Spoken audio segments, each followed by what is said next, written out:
학을 전공한 사람입니다. 근데 여러분, 심리학을 굳이 전공하거나 하지 않더라도 오늘날 한국 사회에 심리 질환을 앓고 있는 사람들이 무척 많아졌다라는 것을 여러분 피부로 아마 느끼실 것입니다. 병원에 가서 진단을 받지 않았다고 할지라도 사실상 정신질환을 가지신 분들이 상당히 많습니다. 뿐만 아니라 정상적인 생활을 하면서 정상인과 정신질환의 경계에서 왔다 갔다 하는 사람은 더 많습니다.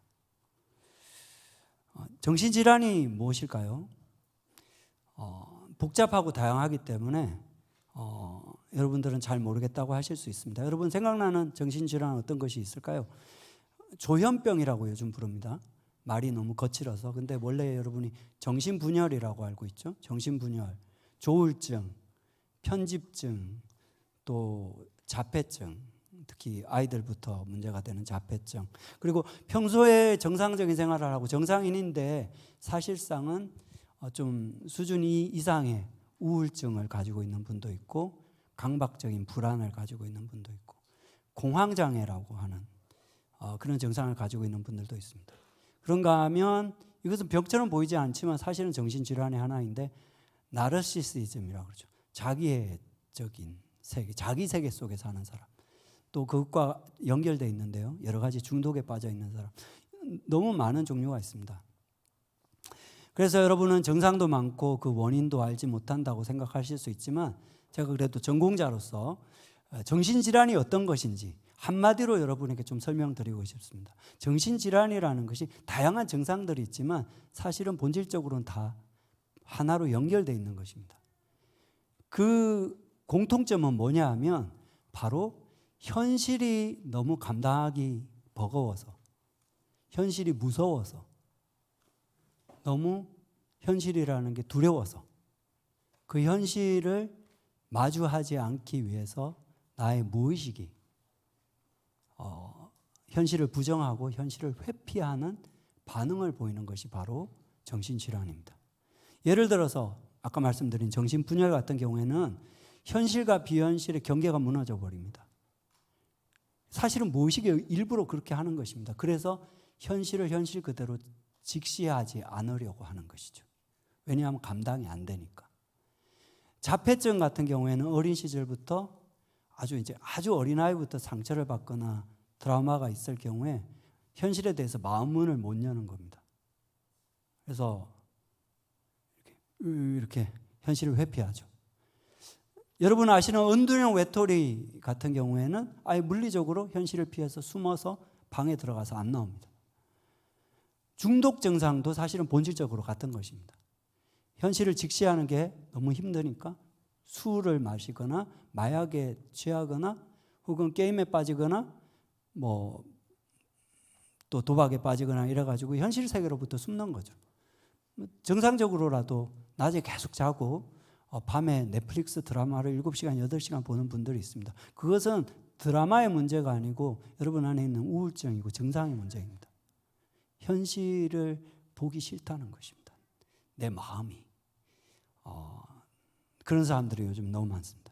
근데 겉으로 보기에 멀쩡해 보이는 사람들 중에 이제 평소에 지나칠 때는 몰라요. 근데 가까이 알고 보면 객관적으로 보기에 이건 아닌데 싶을 정도로 자기가 엄청 대단한 사람이라고 진짜로 믿는 사람들이 있습니다. 이런 사람들을 나르시시스트라고 그러죠. 자기애라고 그러는데 요즘 이런 사람들이 무지 많습니다. 한국 사회에. 되게 많은데 많다는 걸 의식을 못해요, 우리가. 왜 그러냐 하면 이런 자기애적인 사람들은 자기가 그렇다는 것을 드러내지 않습니다. 속으로만 생각합니다. 왜 그러냐 하면 자기가 사실 대단한 사람인데 심지어는 겸손하기조차 해가지고 굳이 내가 나를 보여줘도 이해를 못할 저 인간들에게 내 모습을 보여주지 않을 거야. 피곤해. 힘들어. 그러니까 한국은 헬조선이. 이렇게 생각하고 있는 거죠. 그래서 평소에 이렇게 교회에서 이렇게 지나쳐 볼 때는 그냥 멀쩡해요.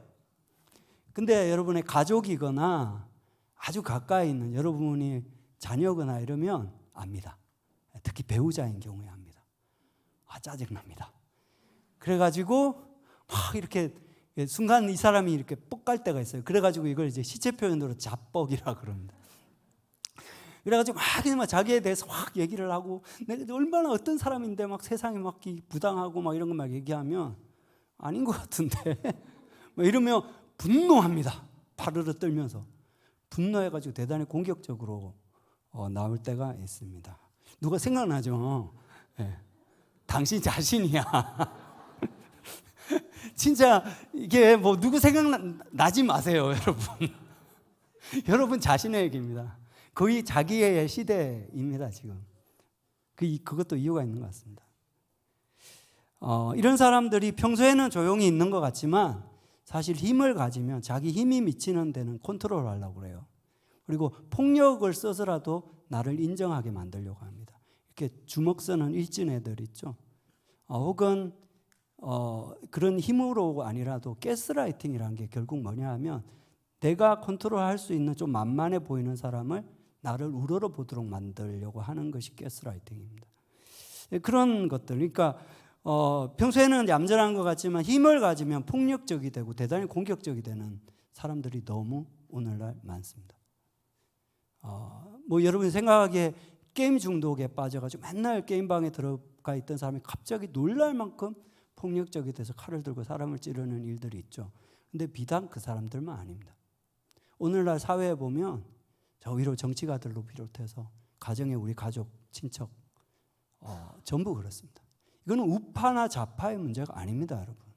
저는 오늘날 한국 사회에 일어나는 정상을 볼 때 정치라고 보지 않고 정신질환이라고 보입니다. 제 눈에는 정신질환의 문제입니다. 막가파 폭력 뭐 이런 거 있죠. 여러분 남자들만 그렇다고요? 아니요. 제가 가스라이팅 같은 거 얘기했죠. 여성들도 마찬가지입니다. 젊은 사람들도 마찬가지입니다. 나이 든 사람만 그런 게 아닙니다.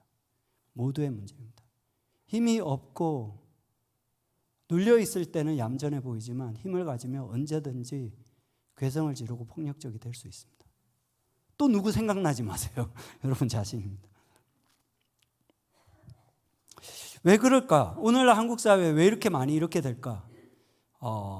왜 이렇게 그런 방식으로라도 현실을 부정하고 현실을 인정하지 않으려는 사람, 힘이 생기면 현실을 자기 뜻대로 만들기라도 해야 된다고 생각하는 사람들이 왜 이렇게 많을까 생각해 보면 그만큼 제정신을 가지고 마주하기에는 현실이 힘들다는 뜻이겠죠.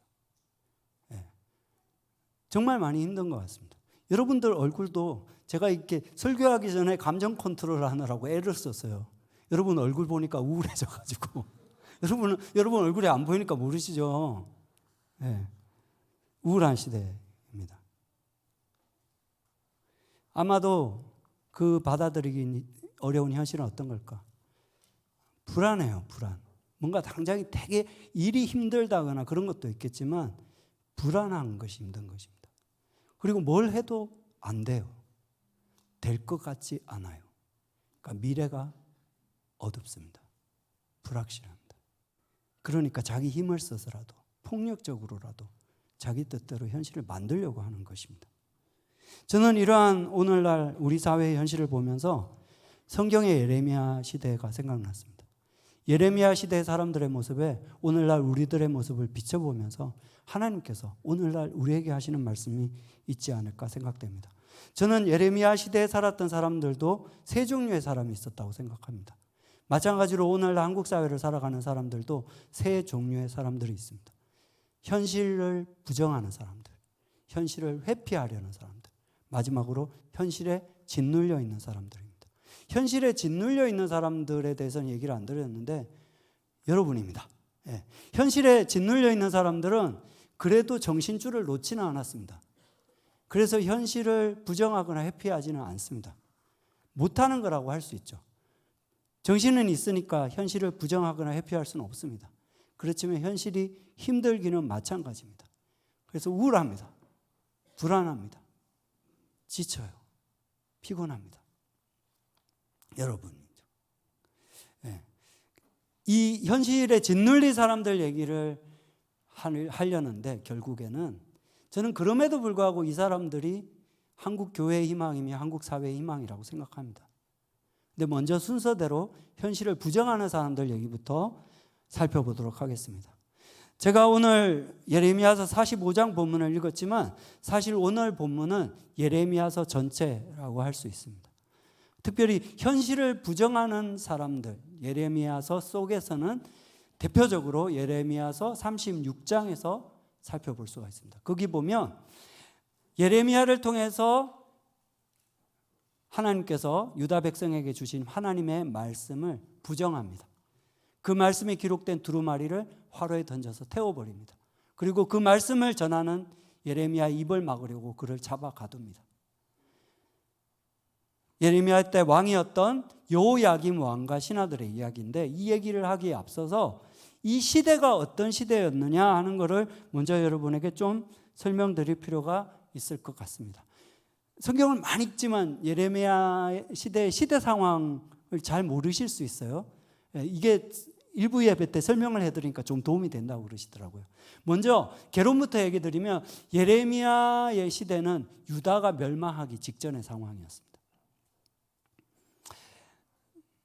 멸망을 앞두고 있으면 바로 코앞이기 때문에 모든 사람들이 위기를 직감하고 멸망하리라는 걸 알고 준비할 것 같죠, 그죠? 그러나 역사적으로 보면 현실은 그 반대입니다.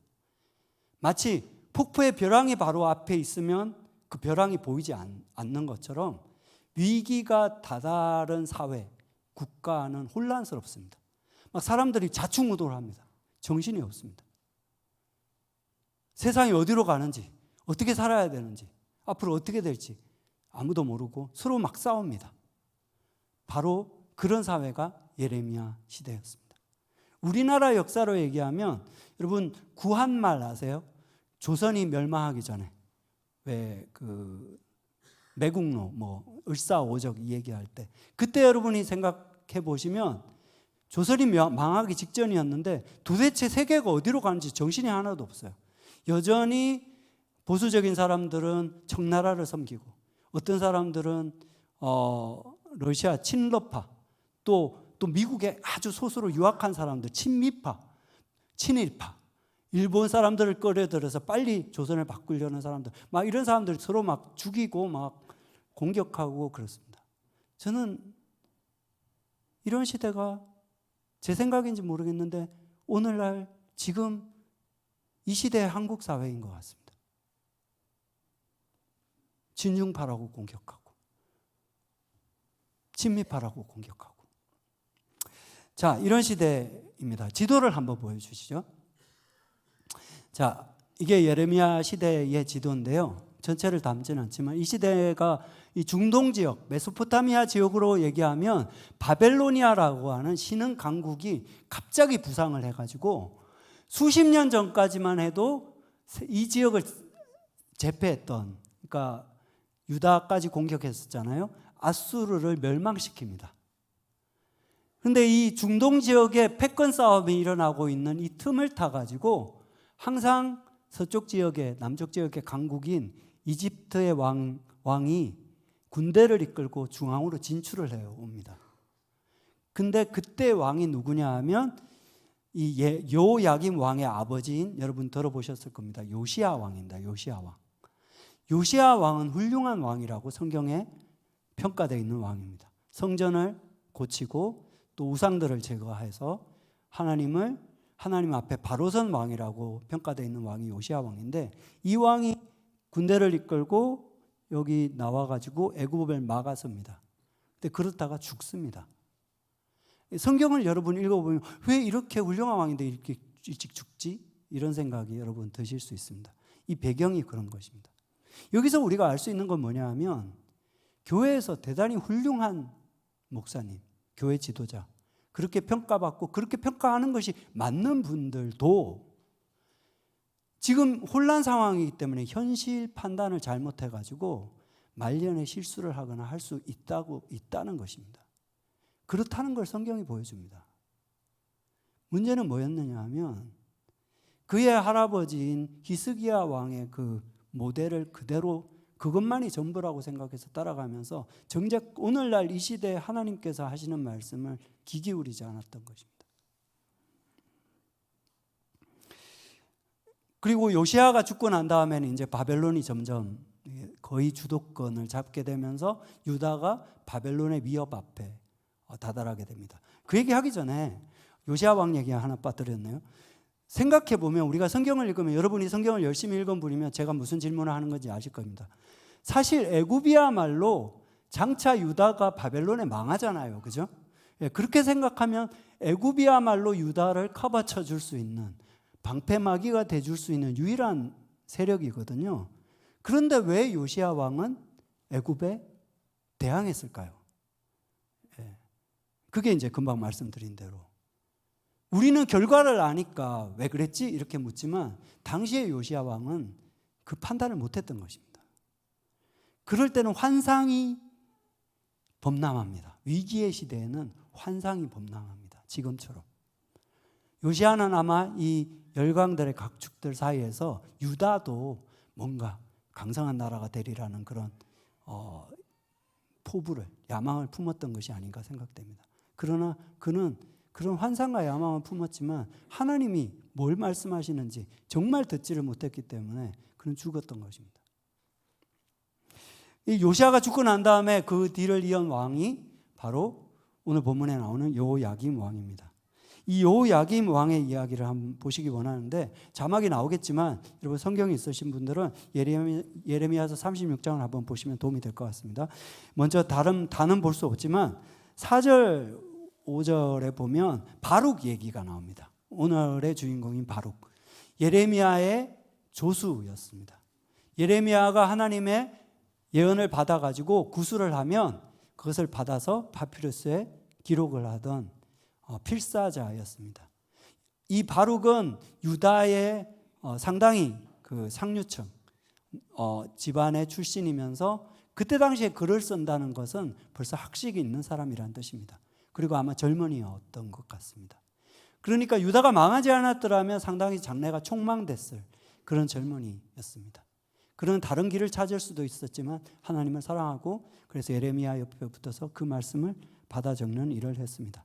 그 말씀을 기록하는 일을 했을 뿐만 아니라 그 기록한 말씀을 들고 금식절에 성전에 나와가지고 사람들 앞에서 목숨을 걸고 그 말씀을 낭독하고 선포하는 일을 했습니다. 이 얘기가 어디 나오느냐 하면 36장 4절 6절에 나옵니다. 우리 읽으실 분들은 함께 한번 읽어보겠습니다.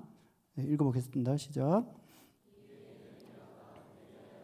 바룩을 부르매 바룩이 불러주는 대로 여호와께서 그에게 이르신 모든 말씀을 두루마리 책에 기록하니라. 예레미야가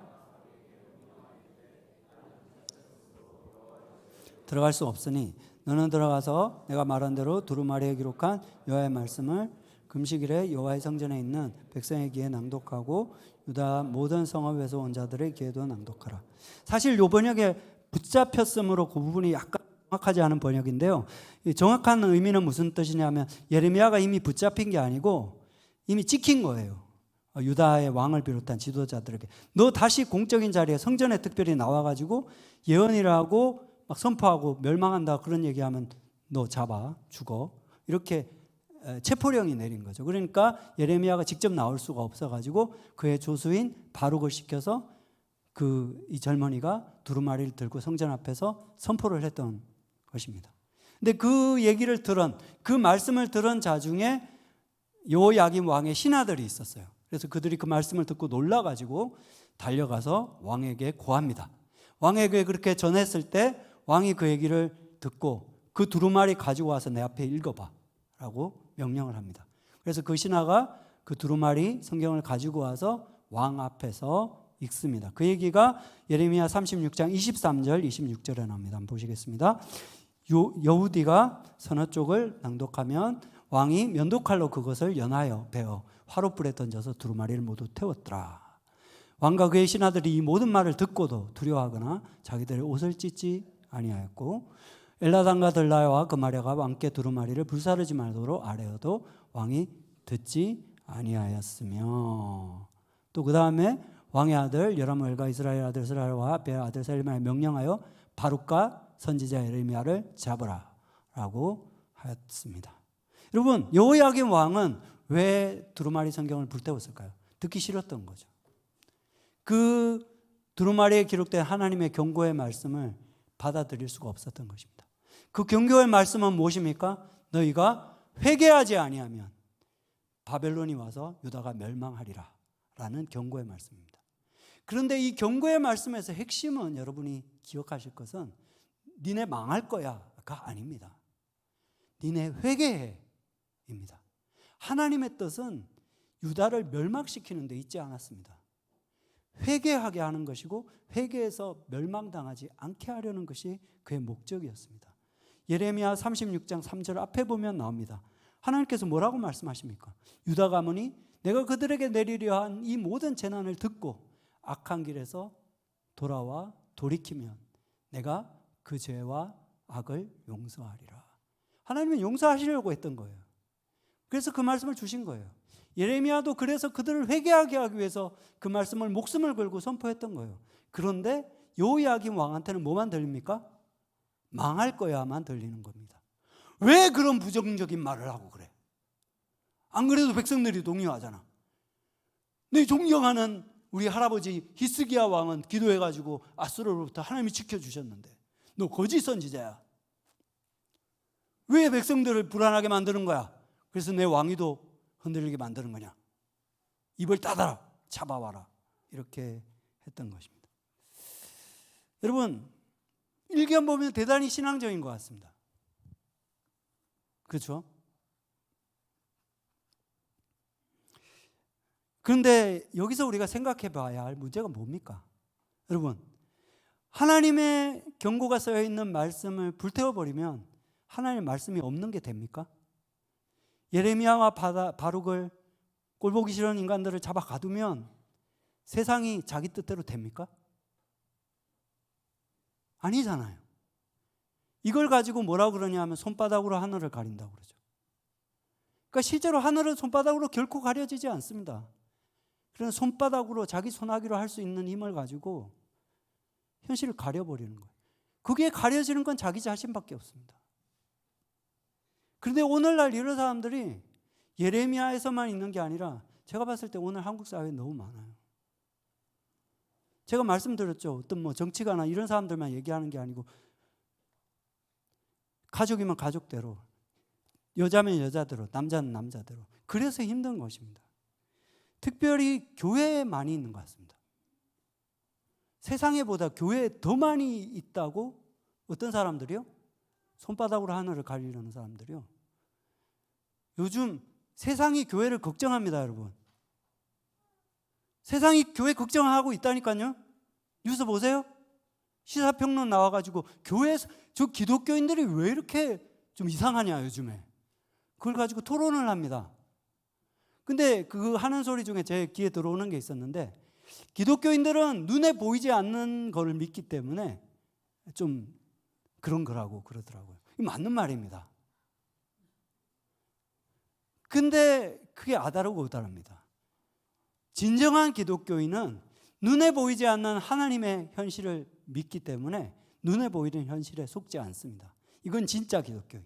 근데 한 끗 차이인 것 같은데 완전히 다른 거는 뭐냐 하면 눈에 보이지 않는 환상을 쫓아가면서 눈에 보이는 현실을 부정하는 기독교인들이 있습니다. 이건 완전히 다른 겁니다.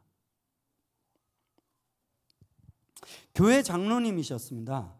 대법관을 지내신 분인데 김상원 장로라는 분이 계셨습니다. 제가 설교 준비하면서 보니까 작년에 돌아가셨더라고요.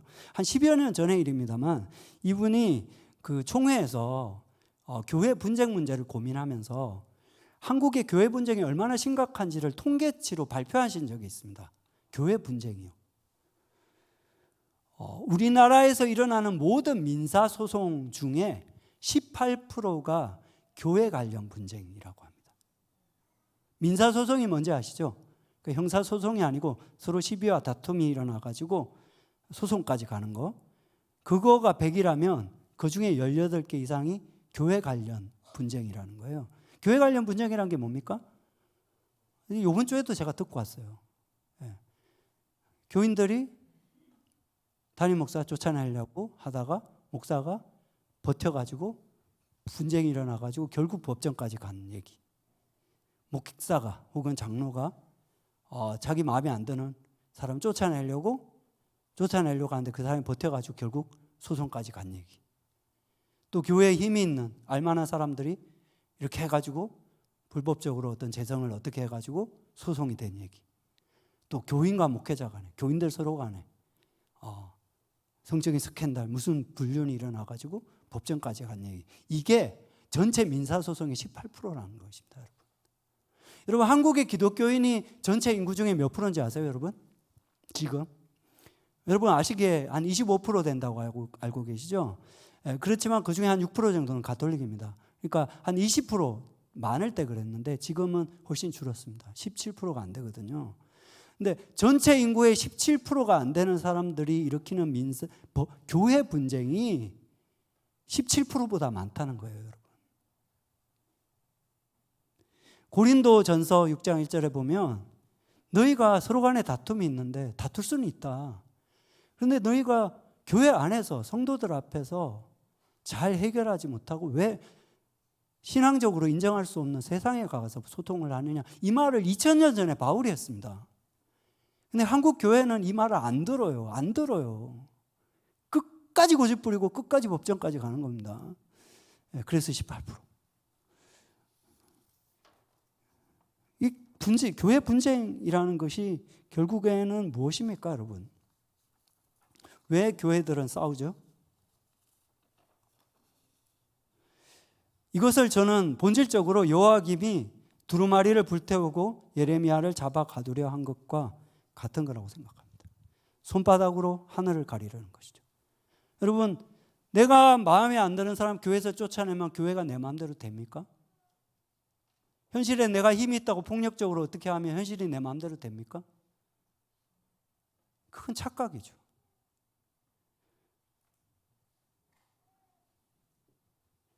여러분, 세상을 다스리는 것이 하나님이시라면 교회의 주인이 또한 어찌 하나님이 아니시겠습니까? 눈에 보이는 사람을 몇 명 쫓아낸다고 그 교회가 당신의 것이 어떻게 될 수가 있습니까? 근데 그런 말로는 그렇지 않다고 하면서 실제로 그렇게 사는 사람들이 사회에도 있고 교회 안에도 있다는 것입니다. 여러분, 예수님을 십자가에 못 박아 죽인 대제사장과 바리새인들이 바로 누굽니까? 하나님을 대적하고 하나님의 전이 하나님의 것이거늘 거기서 자신이 주인이 되려고 하나님의 아들 예수 그리스도를 십자가에 못 박혀 죽인 사건입니다. 그러므로 바로 이것은 본질적으로 예수 그리스도를 십자가에 못 박혀 죽인 죄인 것입니다. 자기가 자기 삶의 주인이 되려고 하고 하나님의 말씀조차도 부정하고 무시하고 자기 고집대로 자기 힘으로 자기 가정을 폭력을 써서라도 가스라이팅을 해서라도 또 자기가 어떤 힘이나 수작을 정치적인 방법을 버려서라도 내 마음대로 하려는 것이야말로 본질적으로 예수 그리스도를 십자가에 못 박은 죄라는 것입니다. 근데 대부분의 사람은 이런 걱정을 여러분은 별로 하실 필요가 없어요. 제가 좀 음성을 높였지만 왜냐하면 여러분은 그럴 힘이 없어요. 그럴 힘이 없기 때문에 이제부터 여러분에게 좀 더 해당되는 얘기는 뭐냐면 현실을 자기 힘으로 마음대로 못하는 사람들은 현실을 회피하려고 합니다. 헬조선에 못 살겠어. 한국은 너무 짜증나. 그래서 기회만 되면 해외 나가서 살 거야. 이런 사람들 많죠. 교회도 마찬가지입니다. 교회에서 이 꼴 저 꼴 안 보고 나 교회 안 나가 하는 사람들 안 나가 거꾸로 가나 안 성도라고 하죠. 요즘 너무 많다는 거 여러분 알고 계시죠? 작년에 목회 데이터 연구소에서 한국 교회 교인 통계를 최신판을 발표했습니다. 여러분 놀라지 마십시오. 우리 교회가 좀 20대 40대가 많은데 40대가 많죠. 여기도 한국의 20대 40대 교인들입니다. 10년 전하고 비교했을 때 절반이 줄었습니다. 여러분. 그러니까 무슨 말이냐 하면 10년 전에 여러분하고 같이 교회에 여기 있죠? 저 뻥치는 거 아닙니다. 20에서 40대 개신교인이요. 개신교인, 장로교, 감리교 최근 10년간 절반이 감소했습니다. 무슨 말이냐 하면 10년 전에 여러분하고 같이 교회 다니던 사람 절반이 없어졌다는 것입니다. 여러분 남은 자들이에요, 여러분. 그래도 막 몸 비비꼬고 뭐 딴 생각하고 거기 좀 버티고 있으신 거예요. 네, 잘하고 계시고 계십니다. 남은 자들. 어디 갔습니까, 여러분? 그 사람들 어디 갔어요? 여러분 알고 계시잖아요. 그죠? 뭐 특별히 어디 간 건 아니죠. 세상으로 왔습니다. 하나님의 약속의 땅으로 왔다가 약속의 땅을 버리고 이집트로, 애굽으로 돌아갔습니다. 예레미야 시대에도 똑같은 사람들이 있었습니다. 이건 좀 시대를 훌쩍 뛰어가지고 유다가 멸망하고 난 다음에 하나님은 바벨론의 지배 아래 있지만 그 땅을 지키라, 머물러라 라고 명령하셨는데 애굽으로 도망가려고 한 사람들이 있습니다. 그 사람들을 향해서 예레미야가 하나님의 말씀을 이렇게 전하고 있습니다. 예레미야 42장 13절에서 16절 말씀입니다. 예레미야 42장 13에서 16절 말씀 같이 한번 보겠습니다. 그러나 만일 너희가 너희 하나님 여호와의 말씀을 복종하지 않고 말하기를 우리는 이 땅에 살지 아니하리라 하며 또 너희가 말하기를 아니라 우리는 전쟁도 보이지 아니하며 나팔 소리도 들리지 아니하며 양식의 궁핍도 당하지 아니하는 애굽 땅으로 들어가 살리라 하면 뭐라고요? 잘못되리라. 여러분, 잘못된다는 것입니다. 왜 굳이 교회 가가지고 그 교회는 설교를 1시간 동안 하대? 막 찬양도 50분 해. 피곤해. 안 그래도 피곤한데 그 교회 가가지고 왜 그렇게 비비꼬면서 굳이 그래야 돼? 잘 만큼 자고 가족들하고 저 놀러도 좀 가고 안 그래도 월요일 가면 또 피곤한데 오늘 하루 내가 잘 쉬고 잘 먹고 맛집에도 가고 그게 잘 사는 거 아니야?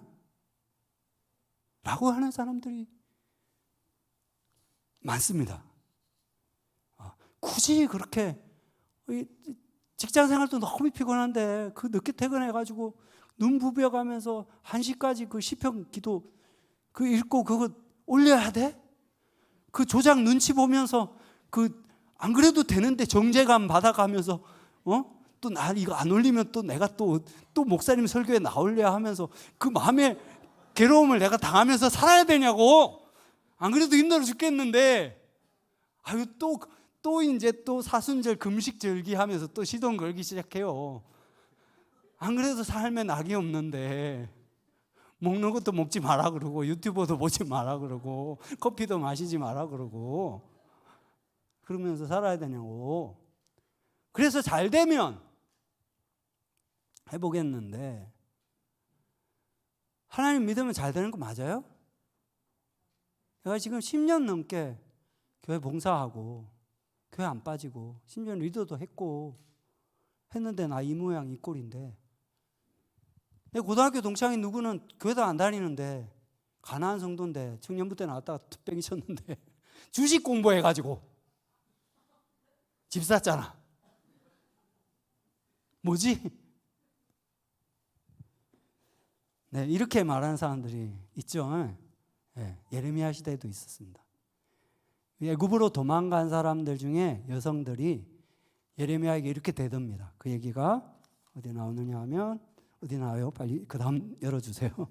지금 원고가 막 꼬였어. 1부 때 막 순서를 네, 찾아보고 네, 같이 한번 읽어보겠습니다. 시작. 너희 유다의 남은 자여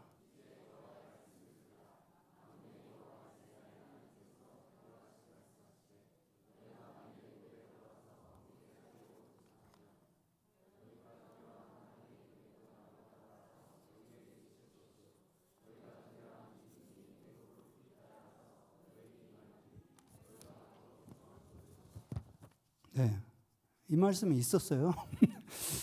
네. 예레미야 44장 16절 18절 또 우리 같이 한번 보겠습니다. 예레미야 44장 16절 18절. 다시 말씀드린 대로 애굽에 도망갔던 사람들이 이렇게 예레미야에게 대듭니다. 네가 여호와의 이름으로 우리에게 하는 말을 우리가 듣지 아니하고 안 들을 거야. 우리 입에서 낸 모든 말을 내 생각대로 할 거야. 우리가 본래 하던 대로 우리 조상들이 한 대로 고관들이 한 것처럼 유다 성읍과 예루살렘 거리에서 망하기 전에 했던 것처럼 하늘의 여왕에게 분향하고 그 앞에 전제를 드리라. 그렇게 했을 때는 우리가 잘 먹었고 복받고 재난을 당하지 아니하였더니 네 말대로 우리가 하늘 여왕에게 분향하고 그 앞에 전제 드리는 것을 폐한 후부터는 모든 것이 궁핍하고 칼과 기근에 멸망당하였느니라. 이렇게 말했다는 것입니다. 이것을 이름을 붙이면 경험주의적인 기복주의라고 제가 이름을 붙이겠습니다. 더 어렵죠? 근데 이런 뜻입니다. 하나님의 말씀을 믿기보다 경험을 믿는 거예요. 진짜는. 신앙도 경험으로 하는 거예요. 느낌적으로. 그리고 하나님을 정말로 추구하기보다 하나님의 얼굴을 구하는 게 아니라 잘 되는 것을 구하는 거예요. 교회도 왜 나오느냐 하면 잘 되려고. 우리 자식들도 잘 되고 내가 잘 되게 하려고 그렇게 한다라는 것이죠. 여러분, 우상 숭배라는 것이 뭡니까? 여러분들 생각하기에 여러분 부처님도 안 믿고 점집에 가서 점도 안 보기 때문에 우상 숭배를 안 한다고 생각하지만 사실은 오늘날 이 시대의 진짜 우상은 나입니다. 내가 잘 되는 거. 바알 숭배입니다. 바알이라는 말의 뜻이 뭔지 아세요, 여러분? 내가 주인이다 이런 뜻입니다. 그 말 자체가. 네. 내가 주인이다. 내가 주인인데 그러니까 결국에 뭐예요? 내가 잘 되는 게 복받기 위해서 하나님 믿는 것이죠. 이게 기복주의가 옛날 기독교인들의 모습이라고 하지만 여러분 우리가 다를까요? 예수 믿어서 잘 된 게 뭐 있어? 라고 묻는 게 바로 기복주의 아니에요. 그죠? 이게 뭐냐 하면 결국 하나님의 말씀조차도 내가 잘 되는 거 말해주지 않으면 태워버리겠다는 것입니다. 찢어버리겠다는 것입니다. 그런 소리 하는 설교는 안 듣겠다는 것입니다. 내 마음에 맞고 내가 원하는 대로 세상이 됐으면 좋겠고 이런 얘기해주는 그 간지러운 길을 긁어줄 목회자도 찾게 된다라는 것이죠. 여러분 이렇게 바알을 숨기는 그 시대 사람들에게 그 앞시대입니다만 열왕기상 18장에 엘리야가 바알 숭배자들에게 이렇게 말하고 이렇게 도전하고 있습니다. 너희가 어느 때까지 둘 사이에서 머뭇머뭇하려느냐? 너 자신과 세상을 섬기는 것과 교회 다닌다는 것에 양다리 걸치고 언제까지 그렇게 머뭇머뭇할래? 만일 여호와가 하나님이면 그를 숨기고 바알이 하나님이면 확실하게 세상으로 가라. 그러니까 백성들이 말 한마디도 대답하지 아니하는지라. 여러분 제가 봤을 때 오늘날도 똑같습니다. 수많은 교회에서 수많은 하나님 말씀이 선포되지만 반응을 안 해요. 대답을 안 해요. 그러고 난 다음에 월요일날 교회 가서는 똑같이 살아요. 지금도 똑같습니다. 여러분 엘리야의 시대에 이렇게 대답하지 않았던 사람들이 결국에는 세상으로 갔고 이세벨의 편이 되었습니다. 그 늪에서 성경은 하나님은 도전하고 있습니다. 지난 금요일날 우리 장성우 전도사님 설교 본문이 요한복음 6장이었는데요.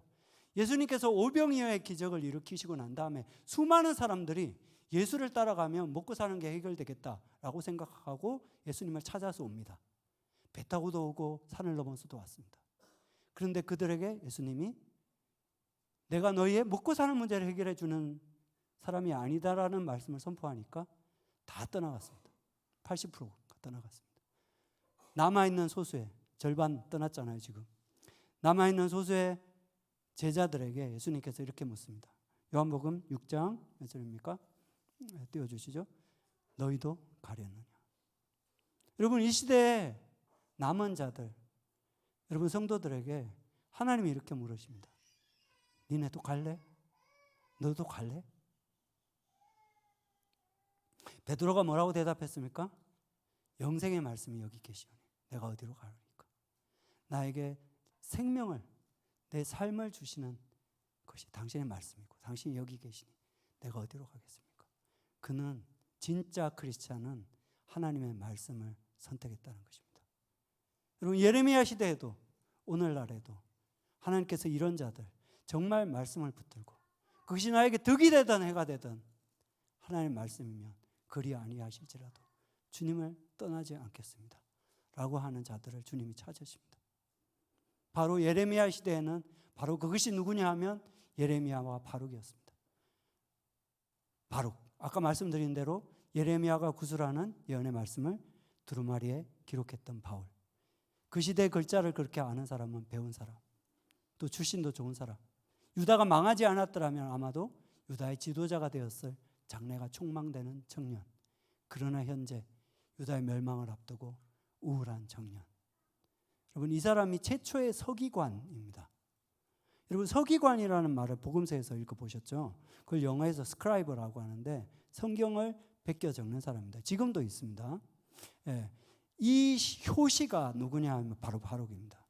단순히 성경을 베껴 적을 뿐만 아니라 그것을 회중 앞에 나가서 읽고 선포하고 가르치는 서기관과 율법 교사. 그게 원래 나쁜 사람들이 아니고 대단히 훌륭한 사람들입니다. 바룩도 마찬가지로 나중에 이제 유다가 멸망한 다음에 바벨론으로 붙잡혀 가거든요. 그곳에는 성전도 없고 성궤도 없고 제단이 없으니까 유일하게 남아있는 게 하나님의 말씀밖에 없었어요. 그래서 그들이 강가에 모여서 하나님 앞에 울면서 그 말씀을 읽고 선포하고 하나님께 회개의 기도를 드렸던 것이 바로 유대교의 효시입니다. 여러분, 유대회당 아시죠? 그게 바로 이렇게 시작된 것입니다. 유대회당 예배의 틀입니다. 여러분, 누가복음 4장 같은 데 보면 예수님께서 나사렛 회당에 가가지고 두루마리 성경을 가져오니까 이사야서 61장 말씀을 펴시고 읽으시고 그것을 가르치시는 모습이 나오는데 이것이 이제 유대교회 지금도 하고 있는 전통입니다. 서기관이 왜 중요하냐 하면 하나님의 말씀을 하나도 손상되지 않도록 베껴 적어서 여러 가지 사본을 만듭니다. 그래서 여호와라는 말이 나오면 다시 목욕을 하고 정죄하고 기도한 다음에 다시 쓰고, 그게 지금도 유대교의 전통인데 이게 유대교의 전통일 뿐만 아니라 지금도 제가 말씀을 읽고 말씀을 가르치잖아요. 그죠? 이게 바로 거기서 시작된 것입니다. 사도행전에 보면 여러분이 곳곳에 흩어져 있는 유대회당에서 사도 바울이 그것을 거점으로 열방 가운데 복음을 전하는 것을 볼 수 있습니다. 그러므로 결론적으로 뭐냐 하면 유다 멸망 직전에 미래가 없어서 우울했던 청년 바룩, 불안해했던 청년 바룩, 그러나 그가 하나님의 말씀을 붙잡았을 때 놀랍게도 새로운 하나님의 역사를 여는, 하나님의 말씀이 유대 땅에만 아니라 열방 가운데 선포되는 놀라운 하나님의 구원사의 첫 페이지를 여는 그 사람이 되었다는 사실입니다. 저는 이 시대에도 우리 MZ세대뿐만 아니라 여러분 자신들도 하나님의 말씀을 붙들고 이 시대도 버티고 바룩처럼 하나님 앞에 서는 자가 이렇게 하나님의 예비하신 가장 암울하던 시대에 하나님은 놀라운 일을 행하십니다. 여러분 1907년 대부흥이 언제 일어났어요? 한국 사회가, 한국이 망하고 가장 어둡던 시대. 여러분 가장 우울한 시대, 불안한 시대가 바로 하나님의 새로운 역사가 펼쳐지는 시대고 여러분이 하나님의 말씀을 붙들 때 그 주역이 될 수 있다는 것입니다.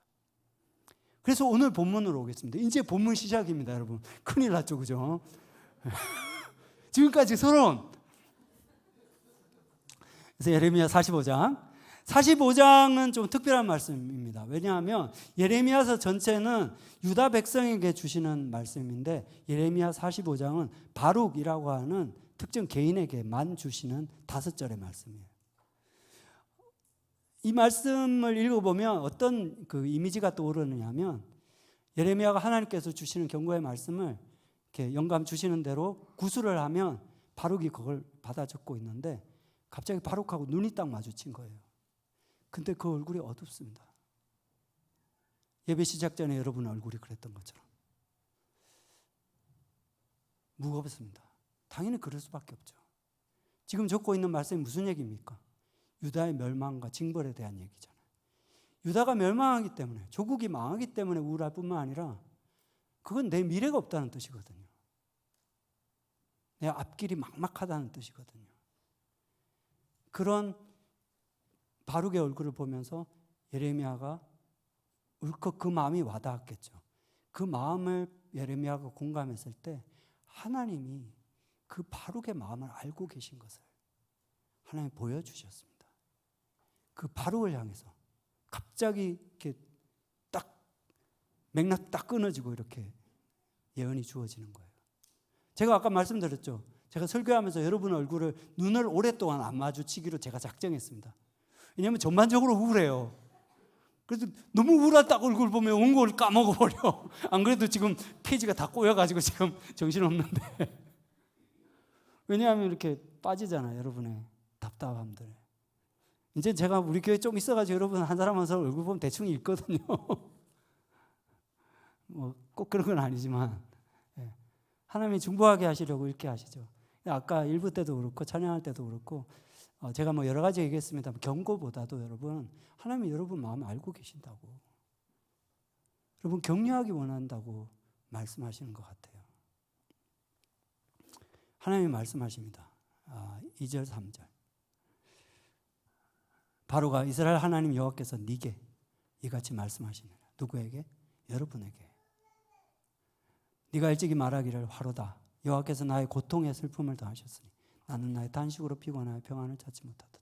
고우체로 적혀 있지만 딱 이게 오늘날 우리들의 마음입니다. 고통스럽다는 건 삶이 고달프다는 거죠.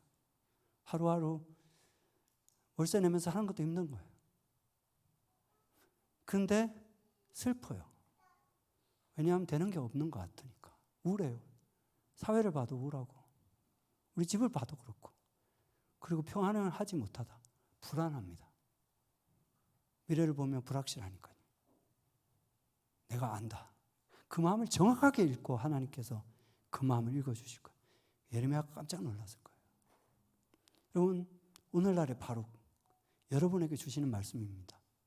4절 5절 우리 같이 계속해서 읽겠습니다.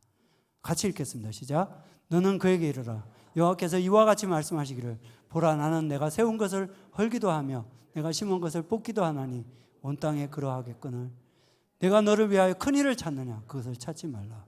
보라, 내가 모든 육체에 재난을 내리리라. 내가 너를 위하여 큰 일을 찾느냐? 바룩은 대체 무슨 큰 일을 도모했을까요? 성경에 상상이 안 나옵니다. 상상만 할 수 있습니다. 아마 유다가 이제 멸망하리라는 걸 알잖아요. 그러니까 곧 이곳이 전쟁터가 될 텐데 어떻게 빨리 몸을 피해야 되나? 재산을 정리해가지고 어디로 가야 되지? 뭐 이런 생각을 했을까요? 혹은 바벨론이 결국은 점령하게 될 거니까 바벨론에 아는 좋은 사람에게 어떻게 의탁을 해야 되나? 그런 머리를 굴렸을까요? 알 수 없습니다. 오늘날 근데 이 시대의 바룩, 여러분들, 그럼 뭔 짝도를 굴리고 있느냐? 그건 제가 좀 압니다. 동시대니까. 무슨 큰일을 도모하느냐? 큰일이 아니고 대박을 도모하고 있습니다. 대박을. 아유, 이 헬조선 어떻게 잘 하나, 주식 하나 딱 잡아가지고 그냥 대박 탁 터져가지고 그냥 내가 지금 한국 딱 뜬다 뭐 이런 거, 혹은 뭐 부동산에 요즘 파주가 어떻다는데 탁 해가지고 그냥 요즘 뭐 20년 30년 직장 생활 해봤자 내가 진짜 인생 고친다 뭐 이런 거. 20대 40대들 가운데 지금으로부터 한 4년 전 5년 전에 주식 투자, 코인 투자에 붐이 일어났던 거 여러분 기억하시죠? 뭐 옛날 얘기 아니잖아요. 그죠? 4, 5년 전에 얘기입니다. 실제로 좀 재미를 본 사람들도 있을지 모르겠습니다. 그렇지만 훨씬 더 많은 수많은 사람들이 그것으로 지금도 고통당하고 있습니다. 이 중에도 없다고는 말 못하실 것입니다. 뭐로 의지했기 때문에 그렇게 되었습니까?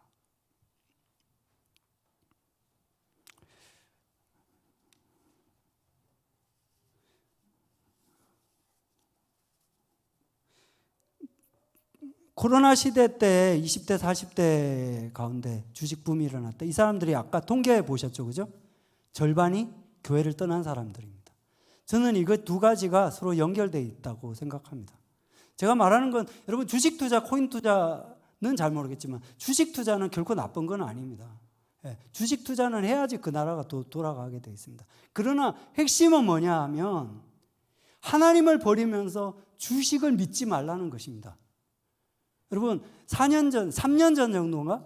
저도 이렇게 그런 거 관심 있게 보거든요. 삼성불패라는 말이 이게 주식 좀 하는 사람들 가운데 일종의 그 금원처럼 돌았습니다. 그 말의 핵심은 뭐냐 하면 네가 주식 잘 모르겠거든 대기업에 투자해.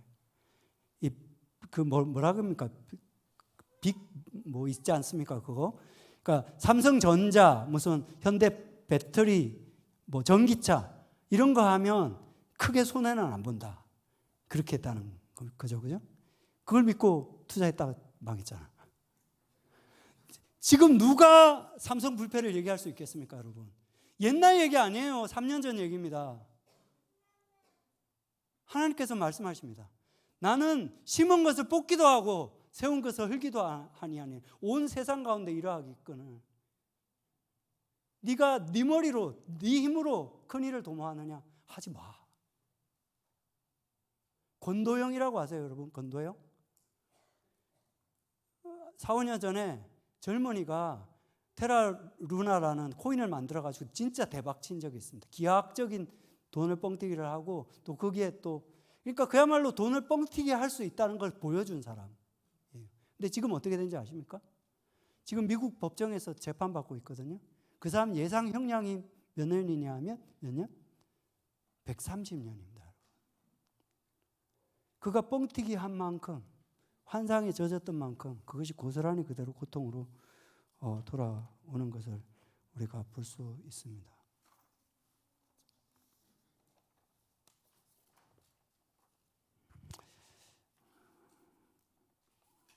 여러분, 그러니까 이제 주식 좀 하는 사람들은 뭐라 그러냐면, 그러니까 핵심은 뭐냐 하면 기업이 아니고 국가예요, 국가. 국가에 투자를 해야 돼. 제 말 무슨 말인지 아시죠? 그죠? 그러니까 대기업이건 소기업이건 한국 주식 사지 말고 미국 주식 사. 너 미국이 망할 것 같아? 미국 안 망하지? 그러니까 미국 주식은 안 망하는 거야. 과연 그럴까요, 여러분? 과연 그럴까요, 여러분? 여러분, 이 예레미야 시대에 미국과 같은 나라가 어디였냐면 애굽이었습니다. 애굽은 다른 나라를 침략할 필요가 없어요. 왜냐하면 나일강이 하도 비옥하고 범람해서 아프리카 전체가 비옥한 토지를, 이 애굽은 남쪽으로는 국경이 없는 나라입니다. 그러니까 그 땅에 들어가 가지고 전쟁의 소리도 들리지 아니하고 굶지도 아니하는 그 땅에 가서 살리라고 한 사람들이 있었는데 그들에게 예레미야가 뭐라고 하나님 말씀을 전합니까? 잘못 되리라. 여러분, 선택은 여러분에게 있습니다. 여러분, 엘리야가 말한 것처럼 어느 때까지 여러분 둘 사이에서 머뭇머뭇하려는 것입니까? 그러면 어떻게 살라는 것이냐라고 여러분이 물으신다면 아무것도 하지 말라는 것입니다. 당장 내년이 불확실하고 불안해 보여도 하나님 안에, 이 공동체 안에 하나님 안에 버티라는 것입니다. 그러면 네가 어디를 가든지 네가 가는 그곳에서 네 생명 얻기를 노량물 얻듯 하리라. 여기서 핵심은 노량물이라는 단어인데요. 노량물이라는 단어는 뭐냐 하면 전쟁이 일어났을 때 군인들이 막 전쟁을 하느라고 진영에 흘리고 간 쌀, 옷, 무기 같은 것들이 있습니다.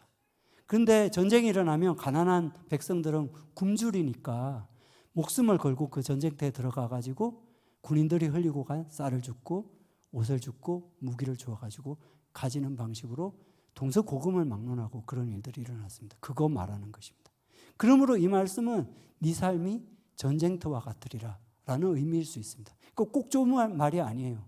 그러나 네 삶이 전쟁터와 같이 어지럽고 네가 상상치 못한 일들이 일어난다고 할지라도 네가 가는 그곳에서 네 생명을, 너의 라이프를 내가 노량물을 주듯이 네가 준비하고 네가 씨 뿌린 것이 아닌 것을 열어주리라. 줍게 하리라. 내가 네 손에 안겨주리라. 여러분 정말 믿으시면 아멘 하시기 바랍니다. 여러분 한국 사회가 어떻게 되는지 저도 모르겠습니다. 당장 몇 달 후에 한국 정치가 어떻게 되는지 저도 모르겠습니다. 탄핵이 될까요? 정권이 바뀔까요? 그건 고사하고 삼성, 현대 괜찮을까요? 지금 트럼프 정권이 바뀌어가지고 관세장벽을 때려야 되는데 버틸 수 있을까요? 모르겠습니다. 그러나 한 가지, 여러분이 하나님을 붙잡으면 여러분이 가는 그곳에서, 여러분이 계획하지 않은 그곳에서 하나님께서 여러분의 삶을 열어주시기를, 생명 주시기를 노량물 얻듯 하게 하실 것입니다. 여러분 한 주 후에는 내적 치유 수련회가 시작됩니다. 그리고 내적 치유 수련회 끝나고 난 다음에 사순절 금식절기가 이어집니다. 아까 말씀드린 것처럼 사는 것도 힘든데 바깥 세상도 힘든데 또 내면에 힘든 것도 봐야 돼? 살면 악이 없는데 또 바깥이 굶어야 돼? 금식해야 돼? 라는 갈등이 들 수 있지만 여러분 핵심은 바깥에 있는 것이 아니라 여러분 안에 있는 것입니다. 세상을 보는 여러분의 마음의 렌즈가 문제인 것입니다. 여러분 안에 있는 그 불안, 여러분의 고집, 여러분의 힘으로 하려고 하는 그런 완고함, 그것이 뿌리내리고 있기 때문에 여러분 세상이 불안하고 우울한 것입니다.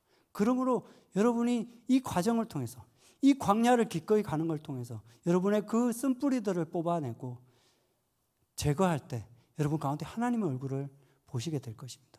사실은 그 뿌리는 당장 오늘날 사회 현실 때문에 일어난 건 아니고 여러분이 어려서부터 가지고 있는 그 마음의 썬뿌리거든요. 그래서 여러분이 내적치유 수련회로 여러분을 초청합니다. 특별히 어쩌면 우리 공동체에도 경계선에 있는 분들, 그분들에게 특별히 초청하고 싶습니다. 여러분을 정죄하려는 것이 아니라 언제까지 여러분이 머뭇머뭇하고 경계선에 있겠습니까? 여러분 뜻을 정하시고 결정을 하십시오. 여러분이 이곳이 여러분을 인도하신 하나님의 공동체라면 여러분이 바룩처럼 말씀의 두루마리를 붙잡고 하나님 보내시는 그곳으로 가시는 여러분 되시기를. 그래서 여러분의 생명 얻기를 노량물 얻듯 하는 여러분 되시기를 주의 이름으로 축원합니다. 네, 우리 찬양하고 기도하겠습니다. 네. 적응이 안 되셔서 제가 언제 끝날지 모르셔가지고